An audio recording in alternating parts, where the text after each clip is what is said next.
Olá, meus cumprimentos a todos. É uma alegria estar aqui novamente para gravar um vídeo em homenagem ao Dia das Mães.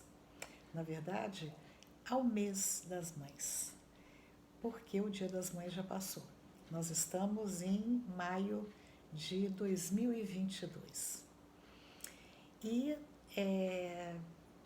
gostaria de começar pedindo a Jesus que nos ilumine, ampare, inspire para bem desenvolvermos esse tema. E começamos fazendo algumas perguntas, né? Vocês sabem qual é o símbolo do Dia das Mães? Quem o criou? Quando foi criado e por quê? Vocês sabem qual foi o primeiro país a comemorar o Dia das Mães? E quando esse dia foi oficializado aqui no Brasil? Então, nós vamos falar sobre tudo isso. Então vamos lá. A ideia surgiu a partir de um episódio que ocorreu na vida pessoal da norte-americana Ana Jarvis, que foi a morte da sua mãe, que tinha o mesmo nome, Ana Jarvis. A mãe dela morreu em 1905 e ela amava profundamente essa mãe. Amava e admirava. Então a Ana Jarvis nasceu em 1864 em Grafton, na West Virginia, ou Virgínia Ocidental, onde cresceu e se transformou numa moça muito bonita, alta, magra e ruiva. Ela faleceu em 1948, aos 84 anos. Isso quer dizer que a Ana Jarvis ela passou pelas duas grandes guerras mundiais. Então não foi, foi uma vida bastante tumultuada. Bom, a sua mãe, a Ana Jarvis, ela era muito ativa, uma mulher muito ativa na Igreja Metodista Episcopal, onde a partir de 1858 ela dirigiu clubes de trabalho de mães para combater as altas taxas de mortalidade infantil, principalmente devido a doenças que devastaram a comunidade de Grafton, na Virgínia Ocidental. Nesses grupos, as mães aprendiam sobre higiene pessoal, saneamento, como a importância de ferver água antes de beber para evitar epidemias. Jarvis, a mãe, desencarnou em 9 de maio de 1905, cercada por apenas 4 dos 13 filhos sobreviventes. A mãe de Ana tinha um sonho, ela queria celebrar o trabalho das mães por melhorar a vida de outras pessoas. Contava Ana, então, por ocasião da morte da mãe, com 41 anos de idade. Ela era dona de uma bela casa e se tornou tutora da irmã cega ou deficiente visual, né? Existe uma controvérsia em relação a isso. A irmã se chamava Lilian ou Elsinore, também tem esses dois nomes. Eu não sei se era apelido, um deles, não sei. Esse nome Elsinore, ele está no livro Mãe, de Chico Xavier. Então, a Ana Jarvis, ela se tornou então beneficiária da herança materna. Imensamente triste com a morte da mãe, a Ana prometeu realizar o sonho de sua mãe. Contudo, ao invés de ser uma homenagem a todas as mães, ela quis homenagear a mãe no singular. Então, como assim? Cada filho faria uma homenagem para sua mãe particular. Então, enquanto decorriam os longos dias, o coração da Ana, clamando pela presença da mãe materna, quer dizer, muito saudosa da mãe, ela teve uma visão que tomou o corpo do seu espírito. Que visão era essa? A instituição de um dia consagrado às mães. Isso transformou-se num propósito de vida para Ana. E o seu lema, então, para o dia passou a ser, aspas, para a melhor mãe que já viveu, a sua mãe. Assim, Ana imaginou um feriado para cada filho e homenagear sua própria mãe. A data escolhida foi o segundo domingo do mês de maio, e essa data foi proposital porque cairia sempre próximo ao dia 9 de maio, o dia que a sua mãe havia falecido. Ana passou a distribuir centenas de cravos brancos, que era a flor favorita da sua mãe. A popularidade dessa ação cresceu. Ela, então, sugeriu ao prefeito Rayburn, da Filadélfia, ela sugeriu que essa ideia fosse adotada, né, para esse prefeito. Esse foi o início da cruzada de Ana Jarvis. O ponto básico era, ela insistia, a homenagem não só às mães vivas, como também às mães já falecidas. De sua casa, ela fez um quartel-general. Então, ela dirigia uma das mais eficientes campanhas episcolares de que se tem notícia. Ali, na sua casa, ela passou a escrever cartas a governadores, congressistas, clérigos, industriais, clubes femininos, a qualquer um que pudesse exercer influência na sociedade e transformar o seu sonho em realidade. As respostas a essas cartas eram em número tão considerável que a Ana deixou o seu emprego e a fim de dedicar-se inteiramente a essa campanha. Quando ela verificou que a sua casa se tornara pequena para servir de escritório, ela comprou a casa vizinha e em breve era convidada a visitar outras cidades para falar perante diversas organizações. Ela escreveu e imprimiu folhetos sobre o seu plano, distribuindo-os gratuitamente. Todas essas atividades consumiram boa parte da sua fortuna, mas Ana não se preocupava com isso. O que ela queria mesmo era realizar esse sonho. Em 1910, o Dia das Mães se tornou feriado estadual na Virgínia Ocidental, ou West Virginia, sendo o primeiro estado americano a adotar oficialmente a data festiva. Ana Jarvis, inspirada por esses primeiros sucessos, continuou a escrever, a viajar e a fazer conferências. A gente vê aí que ela era uma mulher realmente determinada, nada a detinha, né? Ela sabia a importância que aquela data tinha e abraçou isso com uma determinação, uma força incrível. Bom, em 1914, sua eloquência, então ela era uma pessoa que tinha um argumento muito forte, ela era eloquente para convencer as pessoas. Ela persuadiu o deputado Thomas Heflin, do Alabama, e o senador Morris Shepard, do Texas, a apresentarem uma proposta conjunta, ou seja, os dois apresentaram essa proposta para que se observasse em toda a nação norte-americana o Dia das Mães. A proposta foi aprovada pelas duas casas do Congresso. O verdadeiro grande momento da Ana chegou quando o presidente Woodrow Wilson assinou uma proclamação na qual recomendava que o segundo domingo de maio fosse observado no país inteiro como o Dia das Mães. Ou seja, foi nos Estados Unidos, né, que essa data se tornou oficial pela primeira vez, foi o primeiro país a adotá-la.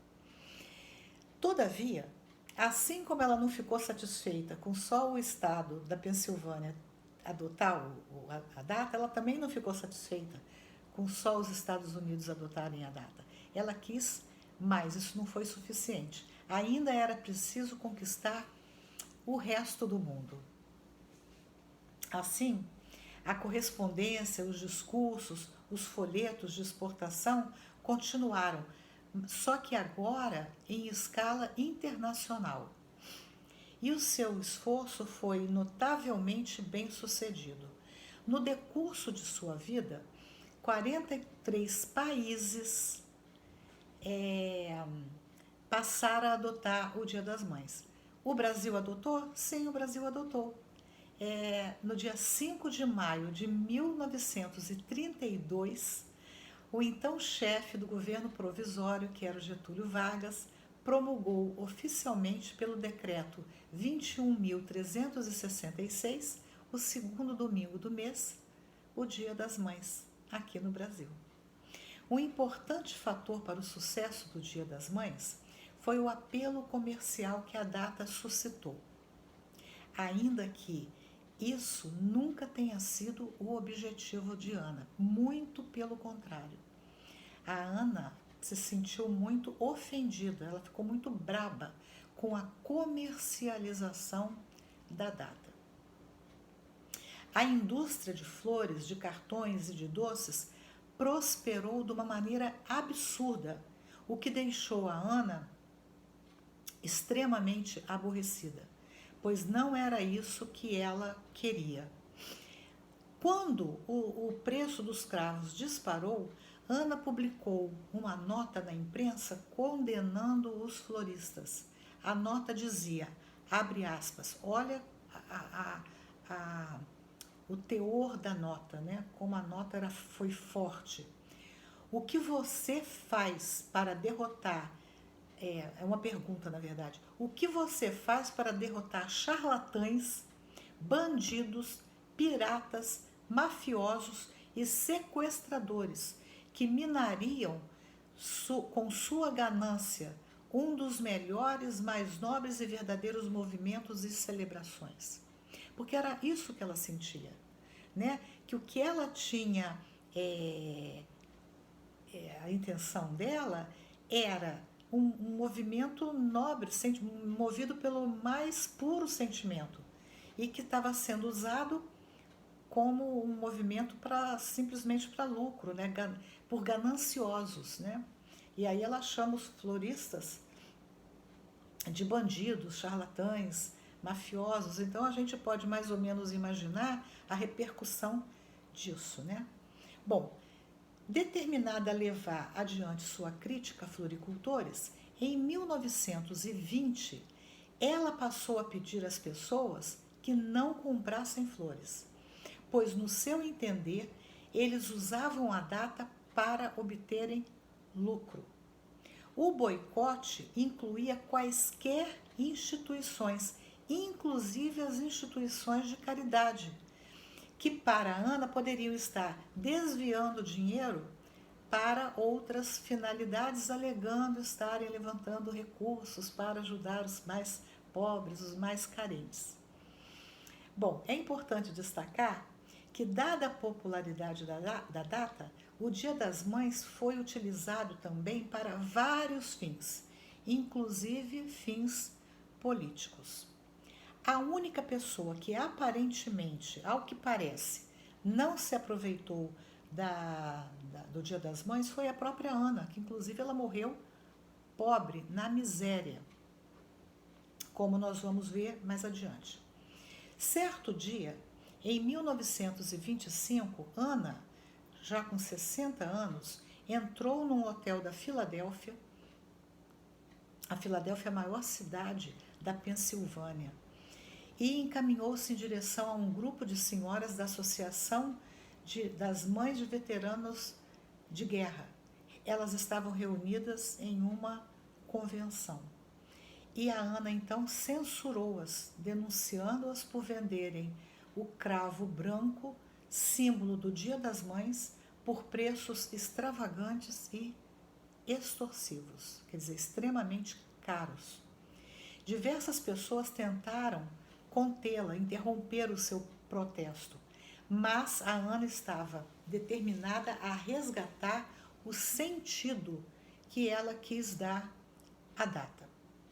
Finalmente, um policial foi chamado e ela foi presa sob a alegação de estar perturbando a ordem.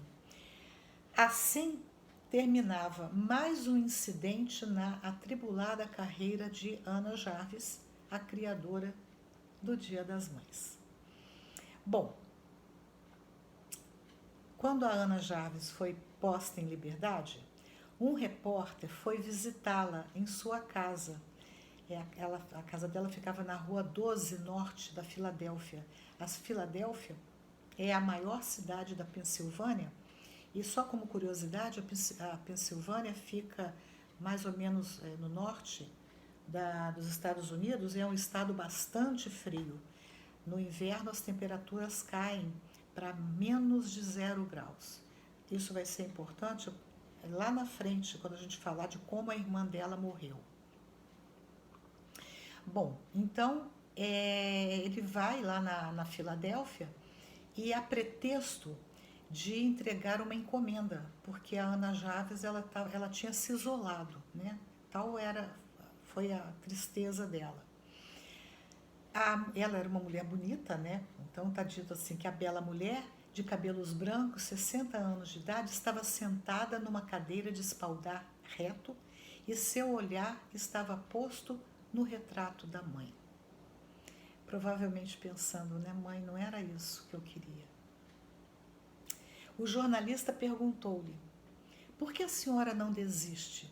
Quer dizer, ele não entendia o que estava se passando no coração da Ana, né?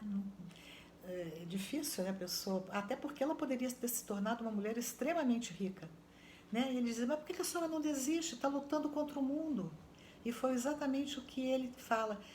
Você está lutando contra o mundo sozinha, o que mostra que ninguém estava apoiando a Ana Jarvis. A senhora deveria orgulhar-se por ter sido criadora do Dia das Mães e não de estar lutando contra essa data. Aí ela responde, o Dia das Mães foi transformado num comércio sórdido. Olha como ela classifica, né? Um comércio sórdido, negativo, ruim. O senhor leu o que escrevi no Presidente Coolidge? Deve ser um jornal, uma universidade, não sei. Desculpa, ao presidente, desculpa. Então, eu não sei quem é esse presidente. O rapaz acenou, quer dizer, meneou a cabeça, afirmativamente. A carta fora publicada pelos jornais. Em um certo tópico, Ana Jarvis dizia, estou tentando de todas as maneiras ao meu alcance evitar que o Dia das Mães seja aviltado por certa classe de indivíduos e organizações que veem nele apenas um meio para ganhar dinheiro.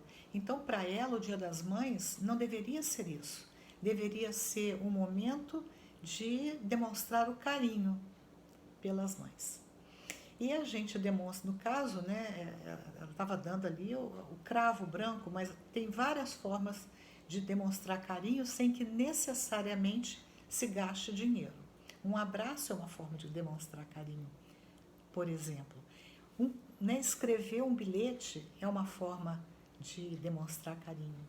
Dar um telefonema é uma forma de demonstrar carinho. Mas, retrucou o repórter, afinal foi a senhora mesma que instou durante anos que o cravo branco fosse transformado em símbolo do Dia das Mães. Foi a senhora que insistiu para que todos mandassem mensagens de carinho às mães, por telegrama ou carta. Aí a Ana responde, o senhor está dizendo que o meu triunfo é também o meu fracasso. Está bem, você tem razão. Este é o paradoxo da minha vida. Né?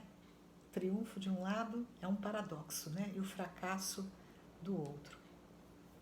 Bom, Ana, até o fim da vida, lutou pelo seu ideal, passando a gastar cada centavo da herança deixada por sua mãe contra a comercialização do Dia das Mães, tendo inclusive aberto vários processos contra o uso comercial da data. Aos 80 anos, quase cega, surda e indigente, ela estava sendo cuidada em um sanatório. Um dos atos finais de Ana foi ir de porta em porta na Filadélfia, a maior cidade da Pensilvânia, pedindo assinaturas para apoiar um pedido de cancelamento. Olha só, ela não desistia mesmo. Parecia até brasileira, né? Não desiste nunca. Cancelamento do Dia das Mães. Dia que ela se arrependeu de ter criado o dia festivo, né? Infelizmente, o triunfo de Ana Jarvis em breve se tornava sua grande frustração. Ela escrevia desesperada para centenas de jornais. Abre aspas. Estão comercializando o meu Dia das Mães. Não era isso que eu pretendia. Esse é um dia de sentimentos e não de lucro. Ana não queria que a festa da mãe pobre fosse diferente da festa da mãe rica, porque naturalmente a mãe rica ganhava braçadas de flores, né? E a mãe pobre às vezes não ganhava nenhuma única flor. Ela disse com terrível amargura que lamentava ter criado o Dia das Mães. Um simples escravo branco para ela, a flor predileta de sua mãe, bastava para exprimir um mundo de afeto. Ela estava atônita. Quer dizer, atônita, ela não conseguia entender aquilo tudo que estava acontecendo, né? Inesperadamente viu-se pobre e só. Todo o dinheiro de sua herança se fora. Recolheu-se à casa da Rua 12 Norte, na Filadélfia, levando pela mão sua irmã cega. Fechou com firmeza a porta às suas costas, quer dizer, ela se isolou. Daí para frente recusava-se a receber quem quer que fosse. E ela repetia, né? Antes não tivesse feito, lamento ter criado o Dia das Mães.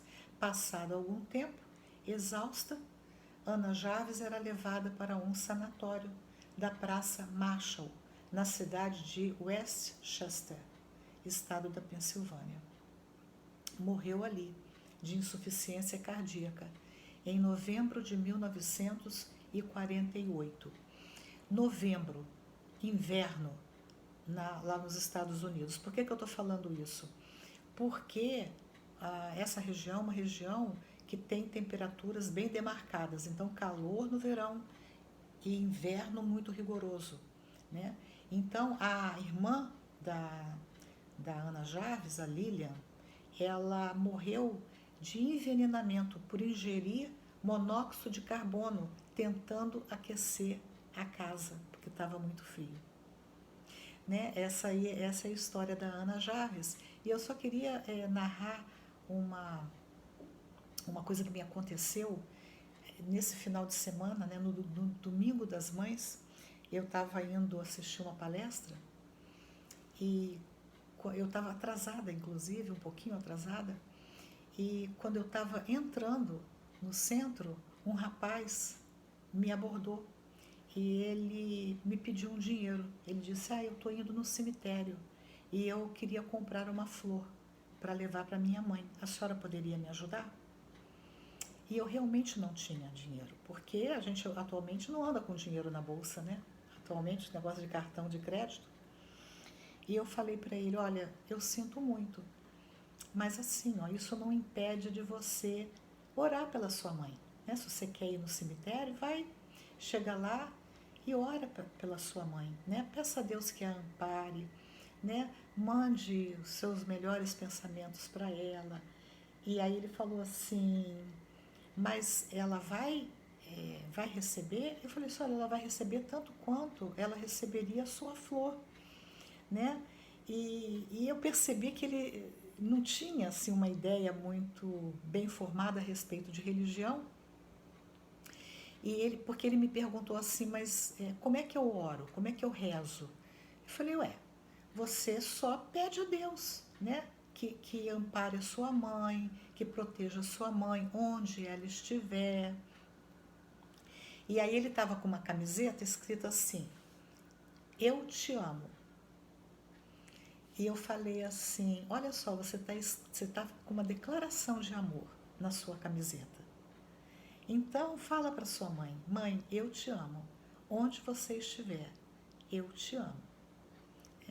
E foi muito interessante porque ele falou para mim que foi muito importante ele ter recebido esse alento, né? Não usou essas palavras, mas vejam como é interessante isso, não há coincidência, né? Eu estava chegando naquele momento, encontrei com esse rapaz naquele momento, ele me abordou, eu parei para conversar um pouquinho com ele e ele me ouviu, né? Ele poderia simplesmente, quando eu falei que eu não tinha dinheiro, ele poderia ter se mandado, mas ele permaneceu, ouviu e a gente trocou algumas ideias e eu queria só falar que, ler um trechinho do Evangelho segundo o Espiritismo, tem o prefácio de uma prece a alguém que acaba de morrer. Porque, inclusive, eu falei para ele que a mãe dele estava viva, né? O fato dela ter deixado esse mundo não quer dizer que ela deixou de existir. E fui mais ou menos por aí, né? E aí diz assim: as preces pelos espíritos que acabam de deixar a terra não era propriamente o caso da mãe dele, pelo que eu pude perceber. Não objetivam unicamente dar-lhes um testemunho de simpatia. Também tem por efeito auxiliar-lhes o desprendimento e, deste modo, abreviar-lhes a perturbação, que sempre se segue à separação. Né? Então, quando o espírito separa do corpo, ele entra num estado de confusão. Então, não é só demonstrar simpatia, mas aliviar esse estado de perturbação que o espírito sempre entra, né? Tornando-lhes mais calmo o despertar, né? Porque uma hora ele vai chegar, né? Vai dar o clique, epá, na verdade, eu estou vivo, embora já não detenha mais o corpo físico, né? Mas eu estou vivo, eu sinto, eu penso, né? Eu não consigo mais me comunicar com os seres que eu amo, mas eu sinto, eu estou vivo, de outra forma, em outra dimensão, mas estou vivo. Ainda aí, porém, como em qualquer outra circunstância, a eficácia da prece, né, está na sinceridade do pensamento e não na quantidade das palavras que se profiram mais ou menos pomposamente, e em que, a miúde, nenhuma parte toma o coração.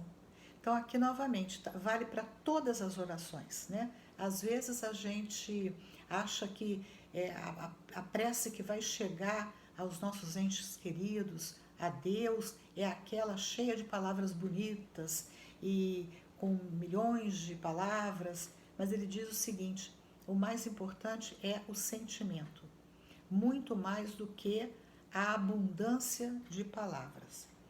As preces, continua, que destes se elevam, ressoam em torno do espírito, quer dizer, chega, né, no espírito, cujas ideias ainda estão confusas, como as vozes amigas que nos fazem despertar do sono.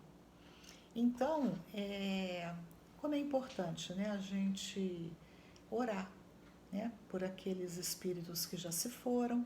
Então, a Ana Jarvis, né, voltando lá para o caso da Ana Jarvis. Hoje a mãezinha dela já deve ter, nem está mais, talvez até já tenha reencarnado, a gente não sabe. A própria Ana Jarvis, né, já pode ter reencarnado.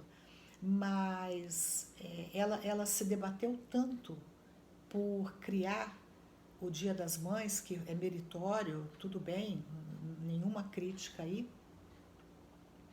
Mas mais importante do que levar uma flor, escrever um cartão, num dia especial, é a gente saber que aquele ser que nos colocou no mundo merece a nossa consideração, o nosso amor, o nosso carinho, todos os dias do ano.